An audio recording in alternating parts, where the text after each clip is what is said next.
ও তারাশের যুবক, মনে রাখবি একদিন মুরব্বী হওয়ার আগে আজরাইল তোমার দরওয়াজার সামনে হাজির হয়ে যাবে। ওদিন আজরাইলে বললে হবে না আমারে 5 বছর 10 বছর আমারে সময় দাও।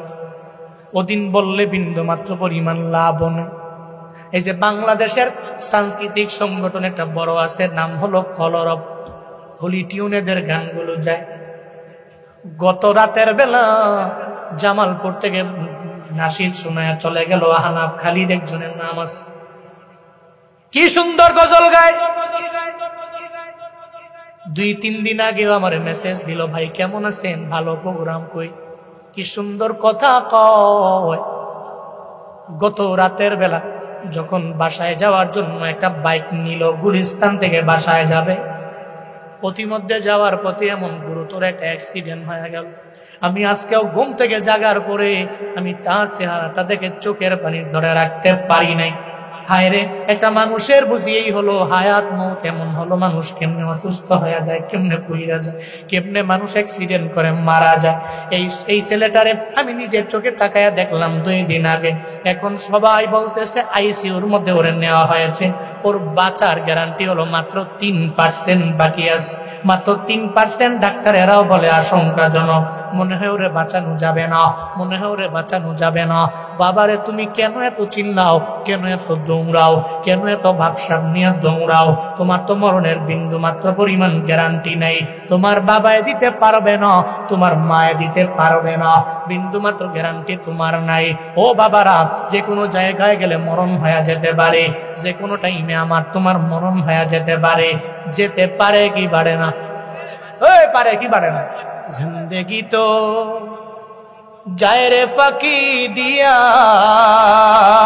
রে সোনার দোল, জিন্দেগি তোর যায় ফাঁকি দিয়া, জিন্দেগি তোর যায় রে ফাঁকি দিয়া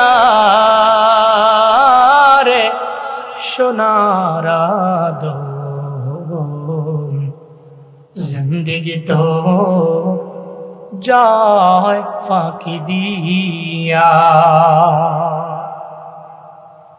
ও আদম রে,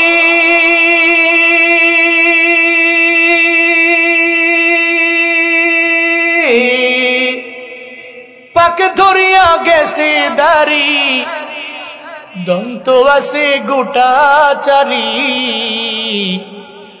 সমন জারি গিয়াছে করিয়া রে সোনার দোল, জিন্দেগি তোর যায় ফাঁকি দিয়া,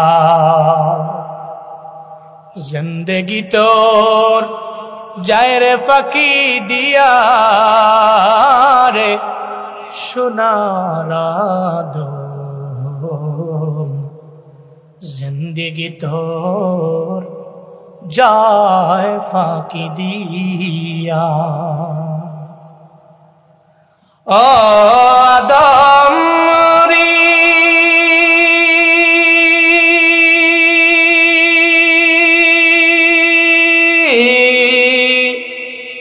কামিনীর ওই কুলেতে কাল ঘুমেতে রইলি তুই, সারা নিশি কাটাইলি তুই ঘুমাইয়া ঘুমাইয়া। ও আদম রে,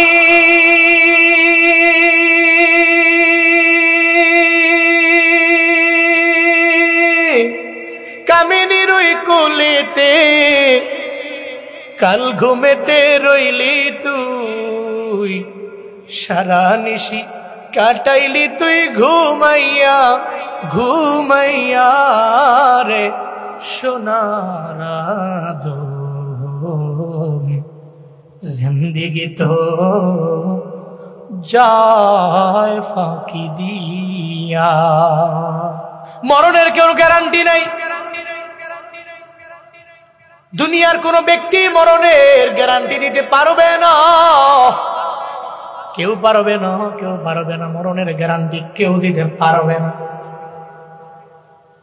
এই যে ঢাকা মাওয়ার অ্যাক্সিডেন্টটা তোমরা ফেসবুকের মধ্যে দেখ না, এটা বাইকের মধ্যে রওনা হয়ে গেল, কোথায় যেন যাবে এরা, টুল দেওয়ার জন্য। যখন বাইকের মধ্যে টুল দিবে, ছোট্ট একটা বাচ্চা আছে মাত্র 6 বছরের বয়সী, বাচ্চাটা বাইকের মধ্যে বাবার সঙ্গে বসা, বিবিও বাইকের পেছনে বসা।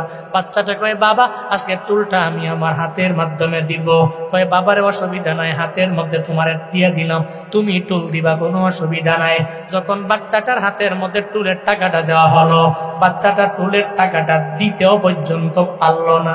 একটা বাস আইসা এই বাইকের এত পরিমাণে জোরে মাইরা দিল, ওই বাইকারটা চোখের বানি ফালায়া ফালায়া সাংবাদিকদেরকে বলে, আমার বাচ্চাটার 6 বছর বয়স, আমি তারে বললাম বাবারে টুলটা তুই দাও, যেহেতু তুই আবদার করলা, রিকোয়েস্ট করলা, তোর টাকাটা তুই আজকে দাও, টুলের টাকাটা তুই দাও।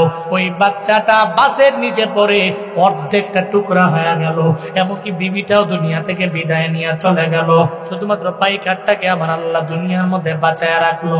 সামনে একটা প্রাইভেট কার, এই প্রাইভেট কারটাকেও ধুমড়ে মুচড়ে এমন একটা হালাত হয়ে গেল, ওই প্রাইভেট কার ধুমড়ে মুচড়ে গেল, প্রাইভেট কারের লোকগুলাও দুনিয়া থেকে বিদায় নিয়ে চলে গেল।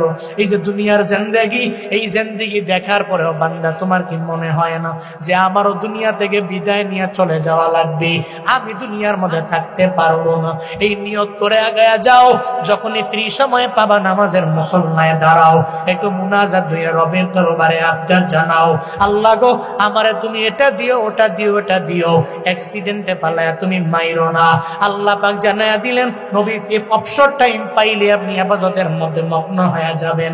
আল্লাহ শুধু নবীকে বলেন নাই, নবীর পাশাপাশি নবীর উম্মতদেরও আল্লাহ বললেন, ঠিক কিনা? খন্দকের ময়দানে যে নবীরে বলে, ও পয়গম্বর, আপনার পেটের মধ্যে খাবার নাই, আমি আপনার দাওয়াত দিয়া দিলাম, নবী আমার ঘরের মধ্যে যাবেন, আমি দাওয়াত দিয়া দিলাম। নবী, আমার ঘরের মধ্যে 4-5 জনের খাবার আছে, আপনাকে ওই জায়গা থেকে আমি দাওয়াত দিলাম, কারণ নবী আপনার পেটের ক্ষুধার যন্ত্রণা, মনে হয় আমার পেটের মধ্যে যন্ত্রণা ভুগতেছি আমি। আপনার পেটে ক্ষুধা থাকা মানে আমি জাবেরের পেটের মধ্যে ক্ষুধা লেগে আছে, নবী আপনার দাওয়াত দিয়ে দিলাম। সঙ্গে সঙ্গে মায়ার নবী এই দাওয়াত দেওয়ার পরে টিলার মধ্যে নবী উঠলেন, পাহাড়ের চূড়ার মধ্যে, টিলার মধ্যে, ওইটাও যাতে জাবের জামতু নবী জানায়া দেয়, এই খন্দকের যুদ্ধে 1500 জন সাহাবা আমি তোমাদেরকে দাওয়াত দিলাম, আজকে জাবেরের বাড়িতে তোমাদের প্রত্যেকের দাওয়াত। জুড়ে বলেন সুবহানাল্লাহ। হযরত জাবের চিন্তায় পড়ে গেলেন, আমি নবীজিকে দাওয়াত দিলাম, মাত্র 4-5 জনের খাবার আমার ঘরের মধ্যে আছে, কিন্তু নবীজি চূড়ার মধ্যে গিয়া টিলার মধ্যে দাঁড়ায় নবী 1500 জন সাহাবাদের দাওয়াত দিয়া দেয়। হায় রে, আমি 4 জনেরকে খাওয়াইতে পারবো, এত জনের আমি পারবো না। চিন্তায় পড়ে গেলেন, দৌড়ে বাড়িতে চলে গেলেন। একটা পর্যায়ে বাড়ির মধ্যে যা জানায় দেয়, বিবি আমার, আমি তোমার দরবারে হাজির কেন আসলাম জানোনি? নবীরে দাওয়াত দিলাম, নবী তো একা আমার বাড়ির মধ্যে আসতে রাজি না, কারণ নবী তো এতগুলা সাহাবায়ে কেরাম রাইখা আমার ঘরের মধ্যে আসবে না। সব সাহাবায়ে কেরামের টিলার মধ্যে দাঁড়ায় আমার নবী দাওয়াত দিয়ে দিলেন।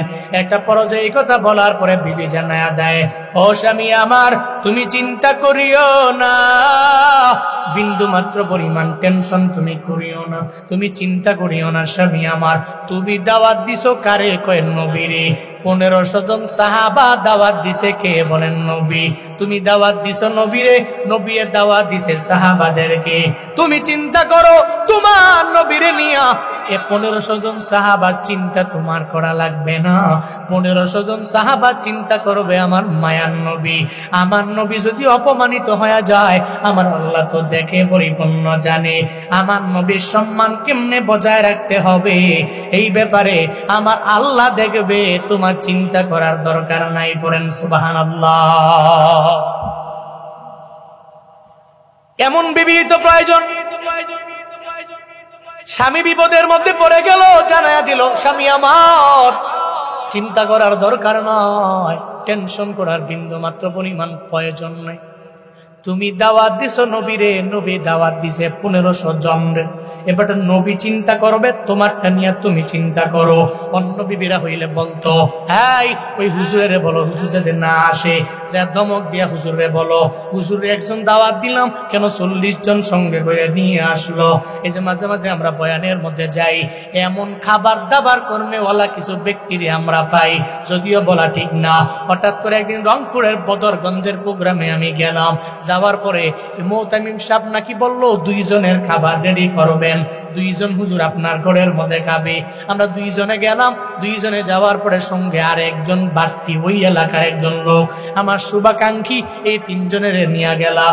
একটা পর্যায়ে হুজুরকে নাকি যে গালি গালাজ করলো। আমি 2 জনের খাবার পাকাইলাম, কেন 3 জন আসলো? কি কয় 2 জনের খাবার পাকাইলাম, 3 জন কেন আসলো? এর মানে বোঝা গেল এমন কিছু ব্যক্তিও আছে না নাই, এর বউ মনে এর এমন ঠেলা দিছে, এই খাবার নাই ঘরের মধ্যে, 2 জনের জায়গায় 3 জন আইছে কে? কিন্তু বিবি যদি হযরতে জাবেরের বিবির মতো হয়, বলতেছে চিন্তা করেন কেন, চিন্তা করেন কেন, টেনশন কেন? দাওয়াত দিছেন আপনি নবীরে, নবী দাওয়াত দিছে তাদের সাহাবাদের, নবীর সাহাবাদেরকে, চিন্তা তো আপনার নবীকে নিয়া, সাহাবীদের চিন্তা নবী করে। ও তারাশের যুবক, এমন একটা বিবি তুমি ঘরের মধ্যে আনতে পারলে জীবন সুন্দর হয়ে যাবে। একবার দাম্পত্য জীবনটা আবার মাওলা এত পরিমাণের সুখময় বানায়া দিব। এমন বিবি ঘরে আইনো না, যে বিবি সারা রাত লাগায়া ছবি দেখে, সিনেমা দেখে, নাটক দেখে। বাংলাদেশের এমন কোন নায়ক নাই যে নায়কের নাম জানে না, সব নায়িকার নাম জানে। রাতের বেলা ঘুমায় না, রাত 2টা-3টা পর্যন্ত একসাথে বৈশা সিনেমা ছবি দেখে। এমন একটা বিবি যদি ঘরের মধ্যে আনো, যেই বিবি কোরআন পড়তে পারে না, তিলাওয়াত করতে জানে না, জানলেও বছরে একবার কোরআন পড়ে না। আবার যদি বলো হুজুর আমি আপনার দরবারে একটু দোয়া নেওয়ার জন্য চলে আসলাম, আমার ঘরে যাতে আল্লাহ পাক আজহারি হুজুরের মতো এমন একটা সন্তান যেন আল্লাহ দেয়, অথবা আল্লাহ পাক যাতে করে আল্লামা আশরাফ আলী থানভীর মতো ওলি বানায়া দেয়, এমন একজন কুতুব যাতে করে আমার বিবির ঘরের মধ্যে আসে। আমি তো বলি রে বাবা, সারা বিশ্বের সমস্ত মানুষকে নিয়ে যদি তুমি ফুল দিয়া পানি ভরা খাওয়াও, তোমার বিবি যদি নামাজ না পড়ে, তোমার বিবি যদি পর্দা না করে, তোমার বিবি যদি অন্যায়ের লাইনে অগ্রগামী হয়ে যায়, তাহলে ওই ঘর থেকে জীবনে আজহারি আসবে না, ওই ঘর থেকে আসবে ঐশী, যে রান্দা দিয়া বাবারেও কোপায়, মারেও কোপায়, ঠিক কিনা? হযরত জাবেরের বিবি জানায় দিলেন, জাবের চিন্তা করার দরকার নয়, আমার নবীর দরবারে যাও, নবীর ব্যাপারে চিন্তা আপনি করেন, নবী চিন্তা করবে, 1500 জন সাহাবার চিন্তা নবী করবে। হযরতে জাবের গেলেন, এরপরেও মনে মনে চিন্তা আসে না নাই? ঘরের মধ্যে নবী যাবে, 1500 জন সাহাবা নবী যদি নিয়ে যায়, তাহলে 1500 জন সাহাবা নিয়ে গেলে কেমনে খাওয়াবো? যদি আমার আল্লাহ আজকে যদি আমাকে এত পরিমাণে বরকত যদি না দেয়, একটা মনের মধ্যে চিন্তা চলে আসলো, মনের মধ্যে কেন যেন একটা ভয় ভয় কাজ করতে লাগলো। একটা পর্যায়ে হযরতে জাবের যখন আমার মায়ার নবীর সামনে চলে গেলেন, আমার মায়ার নবী বলে, হযরতে জাবের তোমার কেন মনটা খারাপ, কেন মুখের মধ্যে চিন্তার একটা ভাব দেখা যায়, একটা টেনশনের ছাপ কেন দেখা যায়? আমার মায়ার নবী বলে, রে জাবের চিন্তা করার দরকার নাই, আমি জানি, আমি বুঝি, আমার আল্লাহ পাক আমারে জানায়া দিয়েছি, তোমার ঘরের মধ্যে 4 জনের খাবার আছে, আমি 1500 জনের দাওয়াত দিয়ে দিলাম, চিন্তা করো না। আজকে আমি নবী গেলে এমন একটা বিষয় হবে, তোমার কোনো চিন্তা করা লাগবে না, টেনশন করা লাগবে না, আমার আল্লাহ এই খাবারের মধ্যে বরকত দিয়া ভরপুর বানায়া দিবে। নবী বললেন, এই যাবে, চিন্তা নাই, চলো। 1500 জন সাহাবা নিয়া নবী বহর করে লাইন ধরে হযরতে জাবের রাদিয়াল্লাহু আনহু ওনার বাড়িতে গেলেন। বাড়িতে যাওয়ার পর নবী কয়, এই জাবের খাবারগুলো নিয়ে আস। 2টাই তো, রুটি গোশত নিয়ে আস। নবীর সামনে আনলেন। নবীজি আনার পরে ঢাকনাটা খোলো, সুবহানাল্লাহ জোরে পড়বেন না। মায়ান নবীর জবান মুবারক থেকে, মুখ মুবারক থেকে একটু লালা মুবারক নবী নিলেন। নিয়া রুটির মধ্যে মিশা দিলেন আর গোশতের মধ্যে নবী মিশা দিলেন। মায়ান নবী কয়ে জাবের রে এই থালাটা লাগায়া দেওয়ার খুইল না, এই থালাটা লাগায়া দেওয়ার খুইল না। যতগুলো সাহাবা আছে 3টা বেশ করো, 500 জন খাবে, 500 জন খাবে, 500 জন খাবে। 3 ধাপে সবাই রে মেহমানদারি করায়া দাও।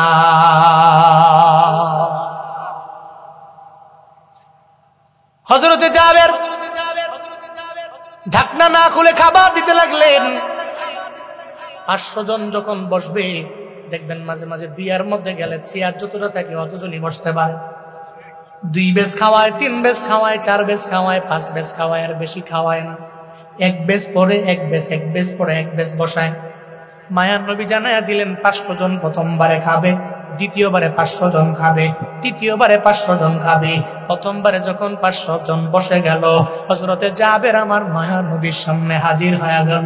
আয়েশা বলে, পয়গম্বর এই 500 জনের সঙ্গে আপনিও বসে যান। আমার মায়ার নবী কয়ে, জাবের আমি 500 জনের সঙ্গে বসবো না, আমি সবার পরে বসে যাব। হযরতে জাবেরের মনে চিন্তা, আমার মায়ার নবী যদি না পায়, যদি 500 জন খাওয়ার পরে যদি শেষ হয়ে গেল, তাহলে নবীর মাধ্যমে এই সব সাহাবায়ে কেরাম আমার ঘরের মধ্যে আমি দাওয়াত দিলাম, আসল মানুষটাকে যদি আমি খাওয়াইতে না পারি, তাহলে তো আমার মনের মধ্যে কষ্ট চলে আসবে, আমার আল্লাহ আমার প্রতি হয়তো রাগান্বিত হয়ে যাইতে পারে। হযরতে জাবের বলে, ও পয়গম্বর আমার, আপনি বসে যান, আপনি বসে যান। আমার মায়ার নবী কয়, জাবের নে আমি বসবো না, আগে 500 জনকে খাওয়ায়া দাও। 500 জনকে যখন খাওয়ানো শেষ হয়ে গেল, এরপরে দ্বিতীয়বারে আবার 500 জনের বসানো হলো। মায়ার নবী কয়, এই জাবের এবার 500 জনের খাবার দাও। হযরতে জাবের এবারও বলে, নবী আপনি একটু বসেন না, আপনি বসে গেলে আমার জন্য ভালো হয়।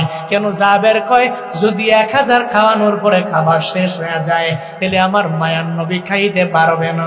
বিয়ার বাড়িতে বড় যায়, এই সবার খাবার দেওয়ার আগে আগে বরের জন্য একটা প্লেট বানায় রাখ, একটা বড় ডিশ বানায় রাখ, ওইটার মধ্যে জামাইয়ের খাবারটা দিয়ে রাখ। কারণ জামাইয়ের উসিলাই তো সব, ঠিক কিনা?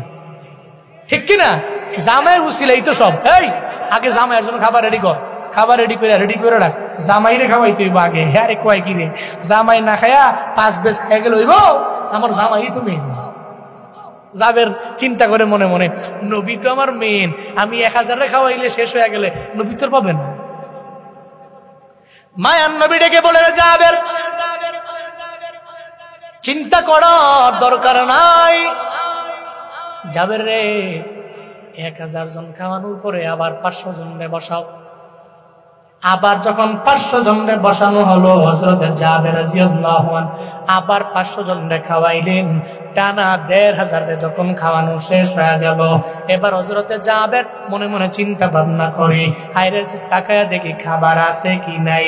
এটা দেখতে যায় যখন ওই তরকারির মানে গোশতের পাতিলাটার থেকে যেই ভরাটা আছে, ঢাকনাটা আছে, যখন তিনি উঠায়া ফেললেন, উঠায়া ফেলার পরে আমার মায়া নবী জানতে পেরে জানায়া দেয়, এই জাবের তুমি কেন ঢাকনাটা উঠায়া ফেললা?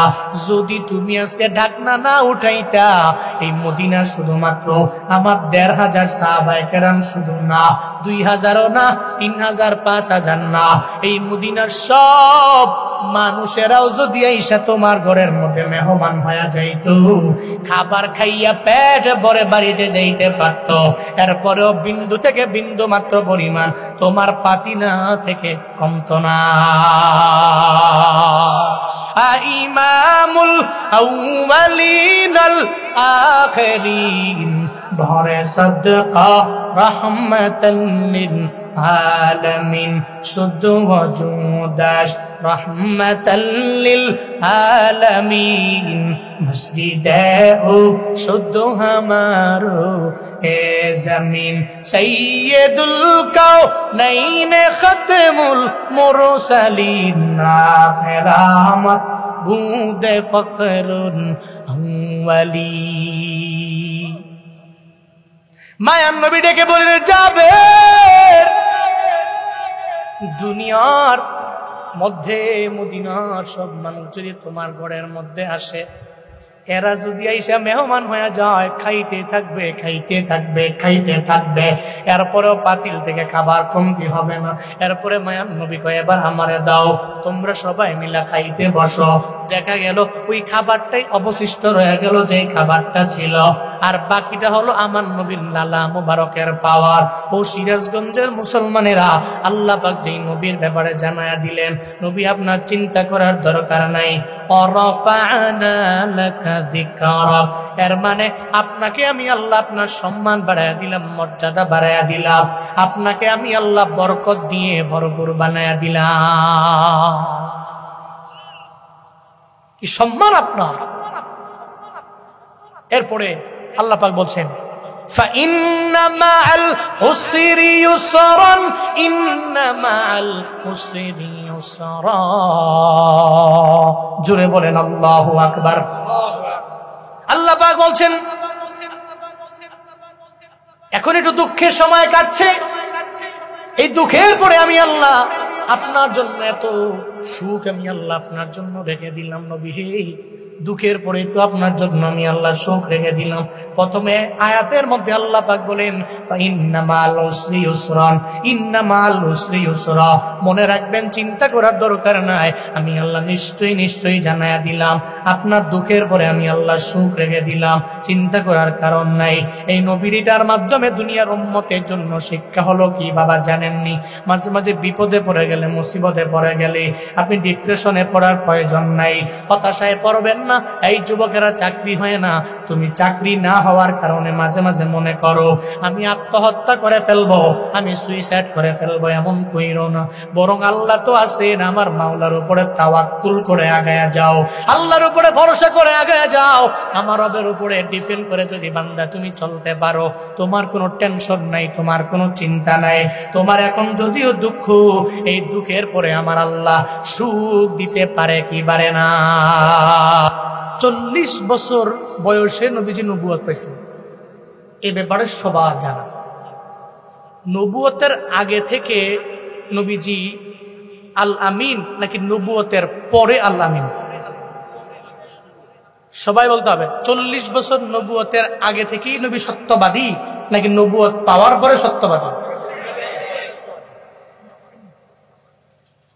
40 বছরের নবুয়ত পাওয়ার আগে আমার মায়া নবী সত্যবাদী। নবীর মতো আল্লাহ আমিন কেউ নাই। নবীর আল্লাহ আমিন উপাধি কাফেররা দলে দলে নবীর দরবারে আয়েশা নবীর আচরণ দেখে আল আমিন উপাধি এরাই দিয়া দিল। কই মুহাম্মদের মতো আল্লাহ আমিন বিশ্বাসী এই দুনিয়ার মধ্যে আর কেউ হতে পারে না, 2 নাম্বার কেউ হতে পারে না। সব টাকা পয়সা নবীর দরবারে নিয়ে যায়, এই টাকা পয়সা গুলো নিয়ে নবীর দরবারে আমানত রাখে, বলে সবাই মাইরা দিলেও মায়ান নবী মারতে পারে না, মানে মোহাম্মদ মারতে পারে না। আবু জাহালের দরবারে যায় না, উতবার দরবারে যায় না, সাহেবার দরবারে যায় না। নবীর কাছে আমানত রাখেন, কারণ জানে মুহাম্মদ জীবনে কোনোদিন আমানতের খেয়ানত করতে পারে না। সব লোকেরা আমার নবীরে আল্লাহ আমিন বলল, নবীরে সত্যবাদী বলল, নবীর ব্যাপারে ভালো টেক যখন লাগায়া দিল। হঠাৎ করে হেরা গুহায় আমার মায়ার নবী যখন ধ্যান করলেন, জিব্রাইল আসলেন, নবীরে চাপ দিলেন, বললেন ইকরা, নবী পড়ুন। নবী বলে আমি পড়তে পারি না। যেই হেরা গুহা থেকে ইসলামের প্রচার, মায়ান নবী হেরা গুহা থেকে নাই মাইশা সঙ্গে সঙ্গে নবী দাওয়াত দিতে লাগলেন। গোপনে গোপনে দাওয়াত। আবু জাহাল তো আমার নবীর কথা মানতে রাজি না, উতবা নবীর কথা মানতে রাজি না, সাহেবা ওয়ালিদ ইবনে মুগিরারা আমার মায়ান নবীর কথা মানতে রাজি না। এরা অবাক হয়ে গেল, যেই মুহাম্মদের এতদিন পর্যন্ত ভালো মনে করলাম, এখন দেখি মুহাম্মদের মতো খারাপ আর এই দুনিয়ার মধ্যে কেউ নাই, কারণ সে আমাদের ধর্মের মধ্যে চুনকালি মাখায়া দিল। আবু জাহালের স্বার্থের মধ্যে বড় আঘাত লেগে গেল। স্বার্থে আঘাত লাগলে তো আবু জাহালের মাথাও গরম হয়ে গেল, উতবার মাথাও গরম হয়ে গেল। সাহেবার মাথাও গরম, ওয়ালিদ ইবনে মুগিরার মাথাও গরম। এখন কয় মুহাম্মদের দল বেড়ে যাবে, আমাদের দল ছোট হয়ে যাবে, কারণ আবু জাহালের চরিত্র ভালো না, আমার মায়ার নবীর চরিত্র ভালো কি ভালো না? হ্যাঁ, আবু জাহালের চরিত্র এত পরিমাণে খারাপ, আমার মায়ার নবীর চরিত্র এত সুন্দর, যেই চরিত্রের সার্টিফিকেট দুনিয়ার কোনো মানুষ দেয় নাই, ওই চরিত্রের সার্টিফিকেট দিয়েছে একজন, চিন্নায়া বলো তার না।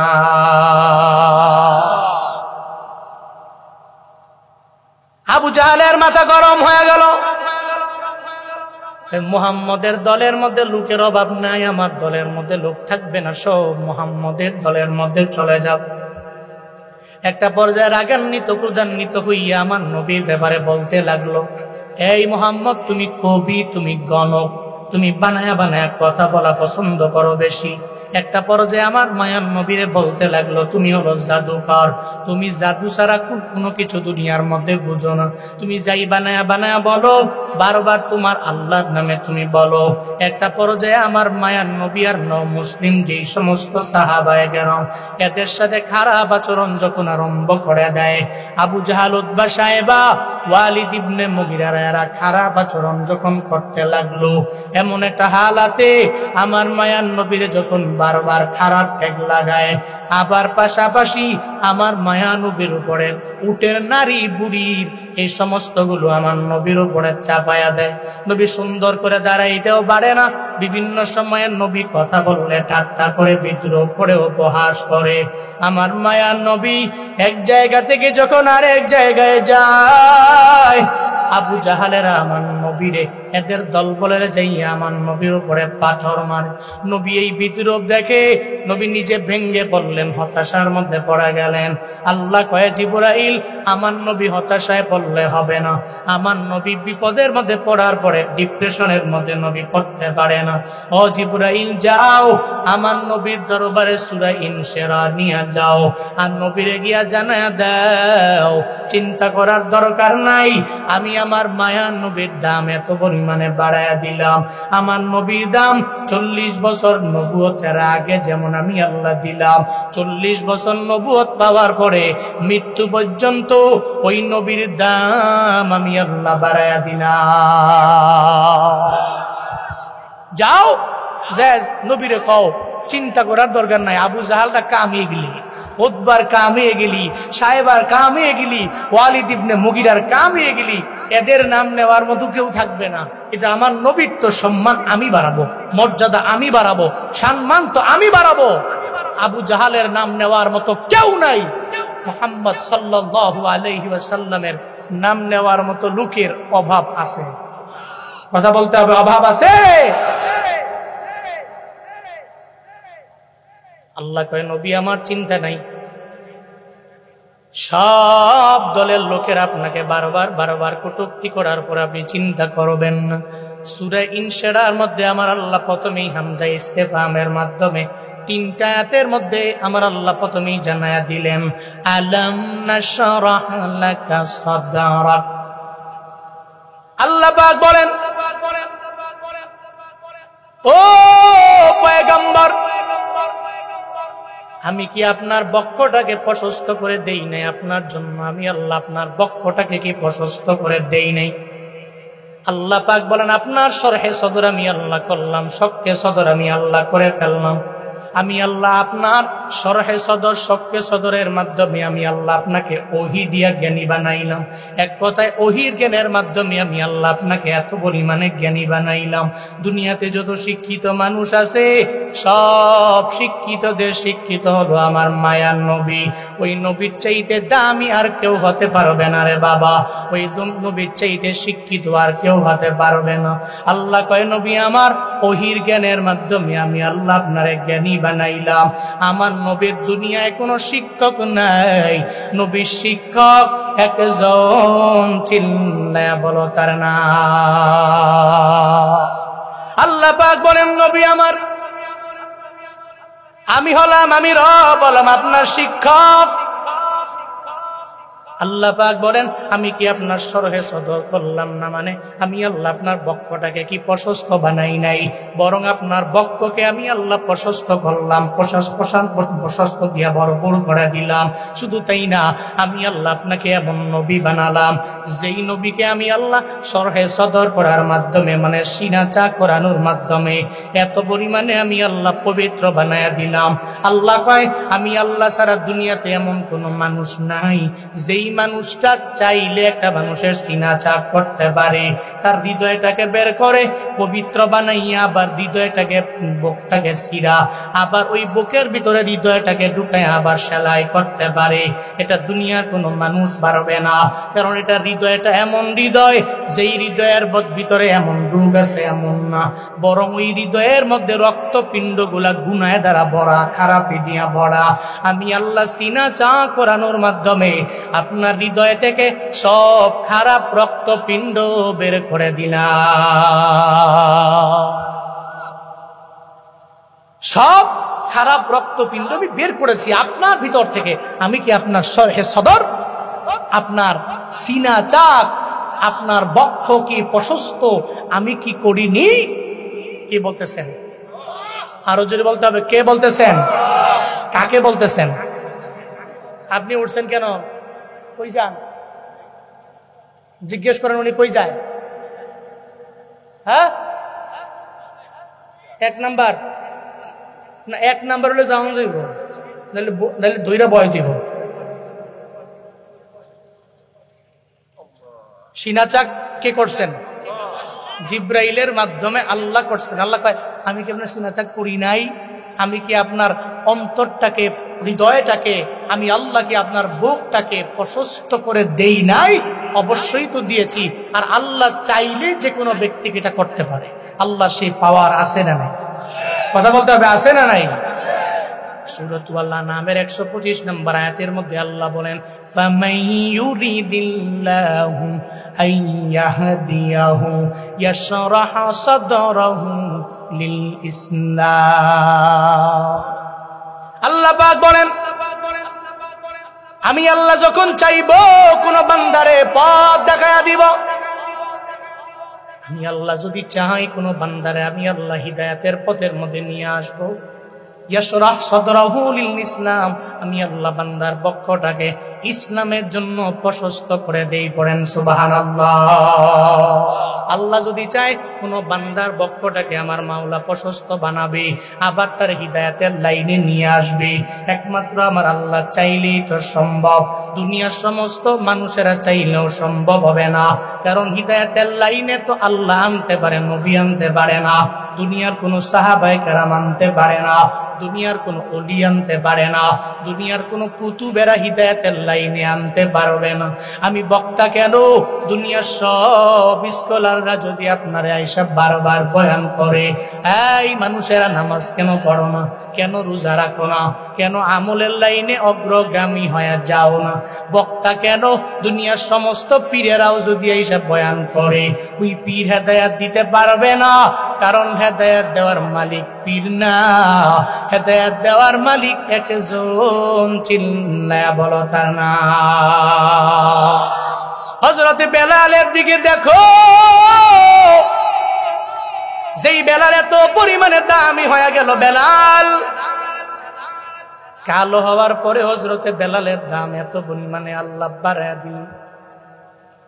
কত পরিমাণে দাম বেড়ে গেল। নবীজি মেরাজে গেলেন, যা শুনে রে কার জানি হাঁটার আওয়াজ।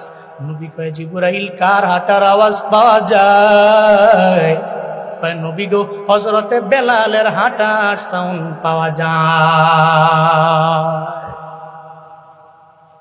যেই বেলাল দামি হয়ে গেল, কিন্তু নবীর বাড়ি থেকে আবু জাহালের বাড়িটার দূরত্ব অনেক বেশি বাবা, এমন না। কত দাঁড়ে উমরা করার জন্য যারা গেছে তারা জানে, যখন তাওয়াফ করলেন 7টা চক্কর দেওয়ার পরে সাফা মারওয়া, মারওয়া টু সাফা, সাফা মারওয়া, মারওয়া টু সাফা, এরপরে সাফা টু মারওয়া, এই যে 7টা তাওয়াফ করার পর, তাওয়াফ দেওয়ার পরে আবার 7বার চক্কর, সাফা টু মারওয়া, মারওয়া টু সাফা, সাফা টু মারওয়া, মারওয়া টু সাফা। এরপরে সাফা টু মারওয়ায় যায় যখন আপনার 7টা চক্কর শেষ হয়ে গেল, এরপরে মুআল্লিমেরা বলে, এই হাজিরা এতক্ষণ লাগায় তাওয়াফ করলা, সাই করলা, এখন একটু ব্যাগ আসটিনি, একটু ওয়াশরুমে যাওয়ার জন্য প্রয়োজন আছে না নাই? কয় আছে। কয় একটু যাও, একটু দূরে গেলি হাম্মাম আবি জাহাল পাওয়া যাবে, ওইটা আবু জাহালের বাড়ি, ওই জায়গার ভিতরে যায় তুমি ওয়াশরুমের চাপ না আসলেও ইচ্ছা করে হলেও প্রস্রাব করো, আর না হয় 2 নাম্বার করো। আবু জাহালের বাড়িটা থেকে আমার মায়া নবীর বাড়ি কত পরিমাণে নিকটে জানোনি?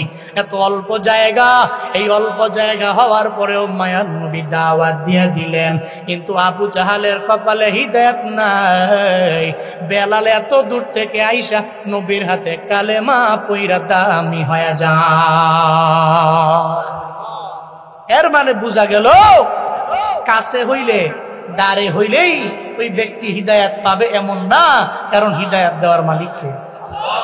আরো জোরে বলতে হবে কে? এটা আল্লাহ পথ দেখাইতে হবে। আর আল্লাহ যারা চায়, ইউরিদিল্লাহু আইয়াহদিয়াহু ইয়াশরাহ সাদরাহু লিল ইসলাম, আল্লাহ তারে চায় সম্মান দিবে, আল্লাহ তারে চায় ইজ্জত দিবে। আল্লাহ যদি চায় দুনিয়ার কোনো ব্যক্তি পারবে না ঠেকাতে, আল্লাহ যদি না চায় দুনিয়ার কোনো ব্যক্তি এটাকে কোনোভাবে দিতে পারবে? আল্লাহ পাক বলেন, পয়গম্বর আমি যখন চাই ওই বান্দাগুলোরে আমি আল্লাহ হিদায়াতের লাইনে নিয়ে যাই। সব ক্ষমতা আমি রবের হাতে, দুনিয়ার কোন মানুষের হাতের মধ্যে আমি আল্লাহ দেই নাই। মনে রাখবা, কারো অনেক জনপ্রিয়তা থেকে জীবনেও কোনো হিংসা করা যাবে না।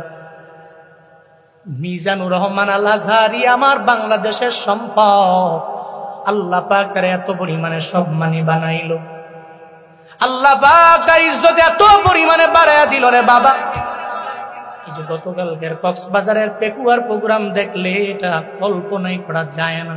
একটা মানুষের জন্য যুবকেরা এত পরিমাণে পাগল হতে পারে।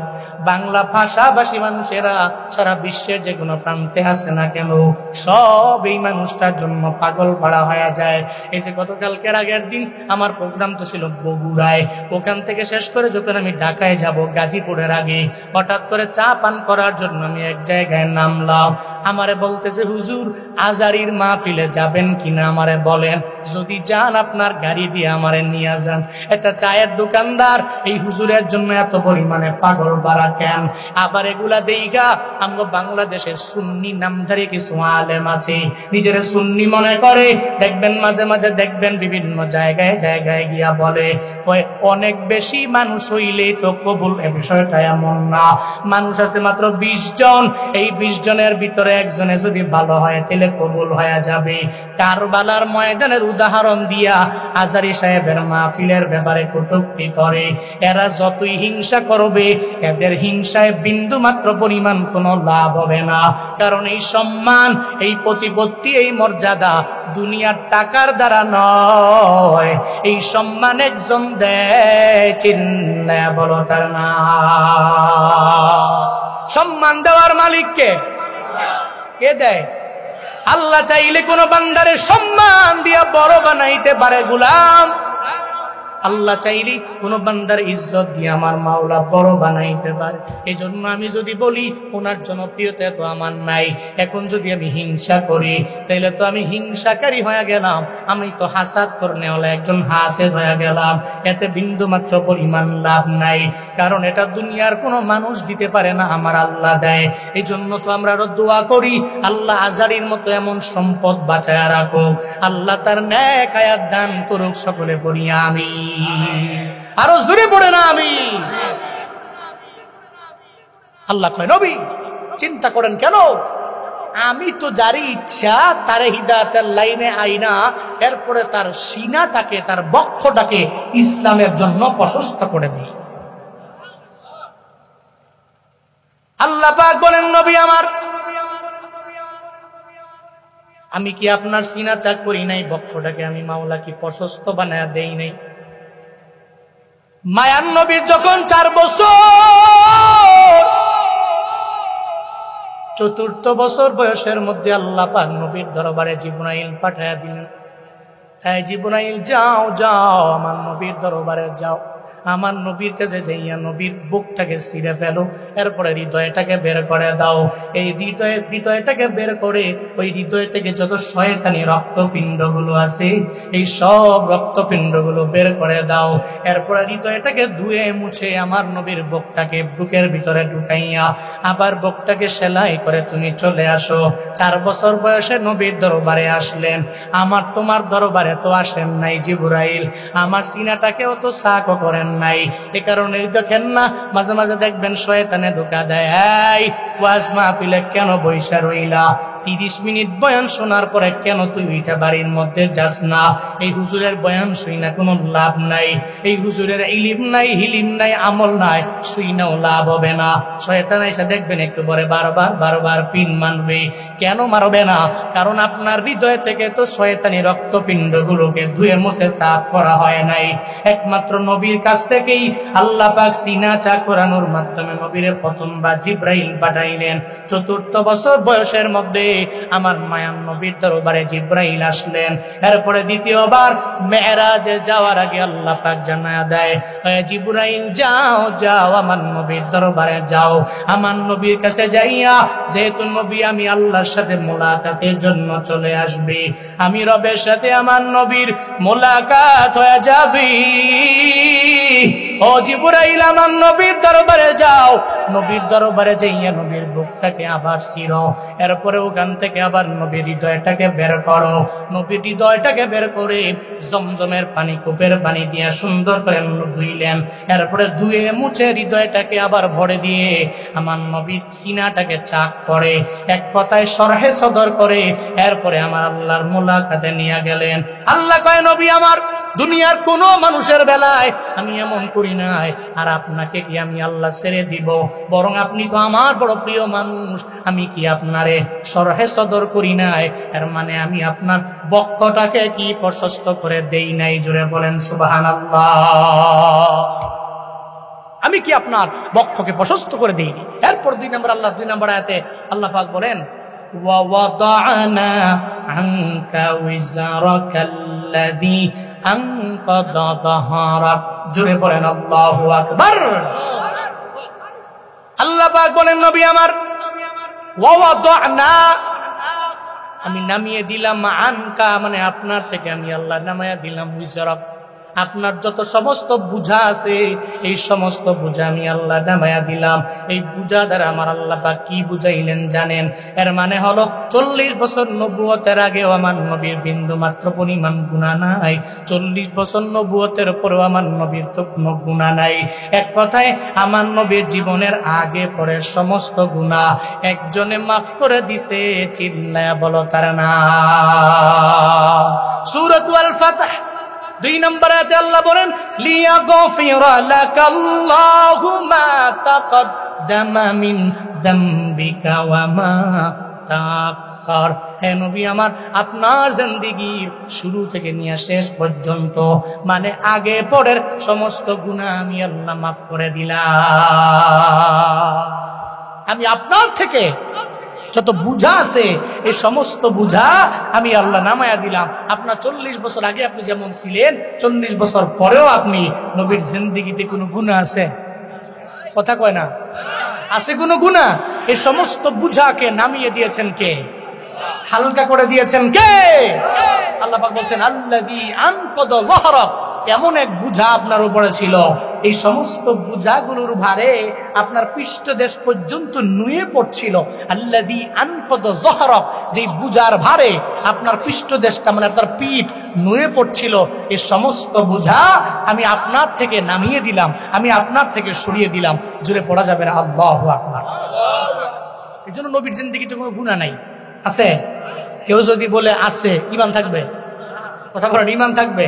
যে জায়গায় নবীর ব্যাপারে আল্লাহ পাকই বলছেন আপনার জিন্দেগির আগের পরে সমস্ত গুনাহ মাফ। শুধু আপনি নন, আপনার আগে পূর্ববর্তীতে যত নবী আসছেন, যত আম্বিয়া, এই সমস্ত আম্বিয়ারাই মাসুম, এরা নিষ্পাপ, এদের জিন্দেগিতে কোনো গুনাহ। এবার আসেন, নবীর জিন্দেগিতে গুনাহ নাই, আমগো জিন্দেগিতে গুনাহ আসেনি? কথা কয় না? মনে হয় সিরাজগঞ্জের তারাশের মানুষের কোনো গুণাই নাই, কি আছে? তাহলে যদি গুনাই থাকে তাহলে আখিরি মুনাজাত দেওয়ার আগে এই দৌড় কেন? এর মানে বোঝা গেল আপনার গুনাও নাই, দোয়াও লাগতো না। যার গুনাহ আছে তার দোয়া লাগে, ঠিক কিনা? দেখবেন পুরা বয়ান শুনবে, দোয়ার আগে দৌড় দিবে, এরকম পাবলিকও আছে না। যার গুনাহ আছে তার দোয়া তো অবশ্যই লাগবে। এখানে এমন কেউ আছেন হুজুর আমি হাত তুললাম গুনাহ নাই? আছেন? এখানে বেগুনা মাসুম কেউ থাকলে আমারে বইলেন, যাওয়ার সময় আপনার কাছ থেকে দোয়া নিব। যেহেতু কেউ নাই, তাহলে ওই জায়গায় নবীকে আল্লাহ পাক বলছেন আপনার থেকে সমস্ত বুঝাত আমি সরিয়ে দিয়েছি। দ্যাট মিন্স আপনার জিন্দেগীর সমস্ত গুনাহ আমি মাফ করে দিছি। এরপরেও ওই নবী কি বলে জানেন? ইয়া আইয়ুহান নাস তুবু ইলাল্লাহ ফাইন্নী আতুবু ইলাইহি ফি কুল্লি ইয়াউমিন মিয়াতা মাররা। মায়ান নবী বলেন, উম্মত শুনো, আমার রবের দরবারে তাওবা করে নাও। কেন তাওবা করবা জানো? আমি নবী আল্লাহর দরবারে তাওবা করি ডেইলি 100 বার। কয়শো বার? যেই নবীর জিন্দেগিতে কোনো গুনাহ নাই, যার আগে পরে সমস্ত গুনাহ আমার আল্লাহ মাফ করে দিলেন, ওই নবী বলে উম্মতেরা তোমরা প্রতিদিনের বেলা তাওবা বেশি বেশি করবা, কারণ আমি নবী দিনের বেলায় 100 বার তাওবা করি। কিন্তু কপাল পোড়া মুসলমানেরা অনেকে বলে দেখবেন দোয়া লাগে না, ওই দোয়ার বিন্দু মাত্র পরিমাণ প্রয়োজন নাই। অথচ না রে বাবা, আদ-দুআউ মুখুল ইবাদাত, সমস্ত ইবাদতের মগজি হলো দোয়া। তোমার দোয়ার মাধ্যমে তোমার তকদির পরিবর্তন হয়ে যাবে, তোমার ভাগ্যটাও দোয়ার মাধ্যমে পরিবর্তন হয়ে যাবে। অবশ্যই দোয়া লাগবে, তাওবার মাত্রাটা অনেক পরিমাণে বাড়ায় দেওয়া লাগবে। কারণ জিন্দেগিতে এত গুনাহ করলাম, আমার নবীর যেই জায়গায় গুনাহ নাই, নবী যেহেতু 100 বার তাওবা করতে পারে, তাহলে তো আমার মনে হয় আমাদের গুনার দিকে লক্ষ্য করবে ডেইলি 1000 বার তাওবা করার কথা, ঠিক কিনা? আল্লাহর দরবারে তাওবা করলে আল্লাহ রাজি হয়ে যায়। এটা ঘটনা বললে পরিপূর্ণ বুঝতে পারবেন না বাবা। জিন্দেগীর আপনার সমস্ত গুনাহ আমার আল্লাহ চাইলে মাফ করে দিতে পারে। আল্লাহ যদি না চায় কেউ মাফ করতে পারবে? পারবে? ইসলামের দ্বিতীয় খলিফা ওমর রাদিয়াল্লাহু আনহু, কি নাম? চিনেন নি ওমর রে? হ্যাঁ, জিন্দেগিতে দেখেন নাই, নাম শুনেন নাই? দ্বিতীয় খলিফা হযরতে ওমর রাগী না নরম? কেমন রাগী! উরি সুবহানাল্লাহ। এই রাগী মানুষটা একদিন ঘর থেকে বের হয়ে তাকায় দেখে একটা যুবক হাউমাউ করে রোডের মধ্যে কান্না করে। ওমর দৌড়ে যায়, যা বলে, যুবক তুমি কেন চোখের পানি ফালায় কান্না করো? কেন তুমি কান্না করো? উঠছে কেন দুইজন? হ্যাঁ কইছেন আপনারা? হ্যাঁ, এক হইলে যাওন যায়, কইতে হবে হুজুর এক। হ্যাঁ, শীতের দিন চায়ের দোকানে আড্ডায় 3 ঘন্টা বসে, কোনো প্রস্রাব ধরে না, তখন খালি মাহফিলে আসলেই প্রস্রাব ধরে, ঠিক কিনা? খালি দেখেন পরে চায়ের দোকানে বসে পায়ের উপরে পাকিলা, কি আড্ডা! দুনিয়ার মানুষে খালি গিবত শেখায়াত, অথচ এটা স্পষ্ট হারাম আর গুনাহ, কবিরা গুনাহ খালি হইতাছে। হে আড্ডা মারে আর টিভির দিকে চাইয়া আগের দিনের ছবি দেখে কয়, এই নায়িকা দিয়ে আমার বিয়ের সময় কইছি। আছে না নাই? অথচ এর এক পা কবরে। পৃথিবীতে এমন কোন বুড়া নাই জুয়ান হইতে চায় না। হ্যাঁ, লাইতা শাবাব ইয়াউদ, এটাই দুনিয়ার নিজাম। বুড়ারা মনে মনে কয়, হায় যদি আবার জুয়ান হতে পারতাম। কেউ হতে চায় যদি জুয়ান হইতে পারতাম তাহলে 5 ওয়াক্ত নামাজ পড়তাম, কিন্তু জীবনেও কোনোদিন জুয়ান হওয়া সম্ভব একমাত্র আখিরাতে সম্ভব। কারণ নবীজি বলছেন, কোন বুড়া কোন বৃদ্ধ লোক রবের জান্নাতে যাবে। খারাপ লাগতেছে আপনাদের? হ্যাঁ, কষ্ট পাচ্ছেন নাকি আপনারা? পড়েন সুবহানাল্লাহ, আরো জোরে আলহামদুলিল্লাহ, আরো জোরে চিল্লায় আল্লাহু আকবার। না, আপনারা কোথায় গেছেন না? একজন ব্যক্তি দাঁড়ায়া, যুবক মানুষ, জুয়ান পোলা দাঁড়ায়া তাকবীরের স্লোগান দিবা। একজন দাঁড়াও দি, আল কোরআনের আলো, আল হাদিসের আলো, দিন ইসলাম, দিন ইসলাম।